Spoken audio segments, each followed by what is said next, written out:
একজনের বয়স 22 বছর, ও একটু একটু ম্যাচিউর, আর বাকি দুইজনের 16 বছর। তো ওদেরকে আসলে একদম অপরাধী একবারে ফাইনালি বলা ক্ষেত্রে আমাদের জায়গা থেকে আমার মনে হচ্ছে যে তারা কোনোভাবে মিসগাইডেড। আমরা ওইটা নিয়ে খতিয়ে দেখছি, আমাদের এতক্ষণ ইন্টারোগেশন করেছি, এখনো পর্যন্ত আমরা তেমন কিছু পাই নাই। তবে আমার কাছে মনে হয়েছে তারা অ্যাডভেঞ্চার হিসাবে নেওয়ার মতো মনে হয়েছে। যাই হোক, ওরা আমরা পৌঁছানোর পরে আমাদের যে সার্কেলের অ্যাডিশনাল এসপি, সে অলরেডি ওদের সাথে কথাবার্তা বলা শুরু করেছিল, ওদের সাথে মোবাইলে কথা বলা শুরু করেছিল। ওদের কাছে একটা মোবাইল ছিল, মোবাইল নাম্বারে ওদের সাথে কল করার, প্রথমে ফোন এমনি সামনাসামনি কথা বলে, দূর থেকে কথা বলে, ওদের কাছ থেকে মোবাইল নাম্বার নিয়ে, তারপরে মোবাইলে কথা বলে ও অনেক দূর এগিয়ে নিয়েছিল। তারপরে আমি এসে তাদের সাথে রেগুলার কথা বলেছি। আপনারা অনেকে যারা আশেপাশে ছিলেন তারা দেখেছেন, আমরা কিন্তু আইজি স্যার আমাদেরকে লাইভে ইনস্ট্রাকশন দিয়েছে, অনেক দিক নির্দেশনা দিয়েছে, সেফটি নিয়ে করেছে স্যারের।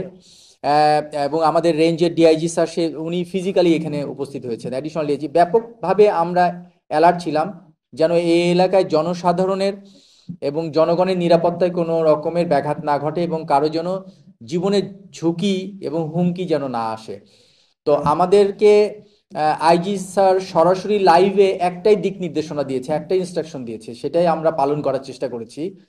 সেটা হলো কোনো লাইফ কোনো লাইফ যেন এখানে থ্রেট না থাকে, কোনো লাইফ যেন আমরা তাদের ডেথ, মানে এই জায়গাটা মৃত্যু ঝুঁকিতে যেন কেউ না থাকে এবং মৃত্যুবরণ যেন না করে, কোনো অস্ত্র ইউজ না করে যতটুকু পারা যায় ওদের সাথে নিগোশিয়েট করে তোমাদেরকে ওখানে সফল হতে হবে। তো আমরা ওই পলিসিতে আমরা দীর্ঘক্ষণ কথা বলেছি, দীর্ঘ 2-3 ঘন্টা ধরে ওদের সাথে কয়েকবার কয়েকবার আমরা তার সাথে ফোনে কথা বলেছি বিভিন্নভাবে। ওরা যেটা বলতে চেয়েছে সেটা আমরা শুনেছি, ধৈর্য সহকারে শুনে ওদের সাথে একত্রতা ঘোষণা করেছি। ওরা চেয়েছে, ওরা সেই সময় যে বক্তব্যটা দিয়েছিল সেটা, সেটার প্রতি আমি ওদের সমর্থন দিয়েছিলাম। কারণ ওরা বলেছিল যে একজন মৃত্যু সজ্জায় একটা রোগীকে, কিডনি পেশেন্টকে বাঁচানোর জন্য তাদের টাকা দরকার, এই টাকাটা তারা দিতে চায় সেখানে।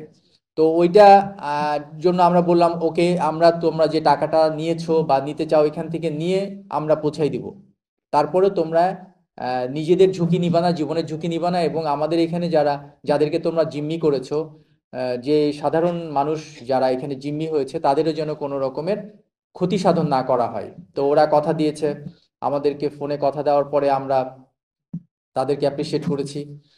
এবং তাদেরকে আমি ছোট ভাইয়ের মতো করে, আমরা অনেক বয়সে অনেক ছোট ওরা, আমাদের আমাদের সন্তানদের মতো। তো আমরা ছোট ভাই বলে, সন্তান বলে তাদেরকে বারবার বুঝিয়েছি যে তোমাদের এখানে কোনো তাহলে আমরা দেখছি না যে তোমরা কোনো দোষ করছো, ঠিক আছে, তোমাদের টাকার প্রয়োজন, তোমরা নিচ্ছ, আমরা তোমাদেরকে নিয়ে এই এই অনেক ধরনের পলিসি যেগুলো আমরা নিই সাধারণত ক্রাইম জবে, ক্রাইম ম্যানেজমেন্টে, সেইভাবে আমরা কথা বলে তাদেরকে ফাইনালি আমরা কনভিন্স করতে পেরেছি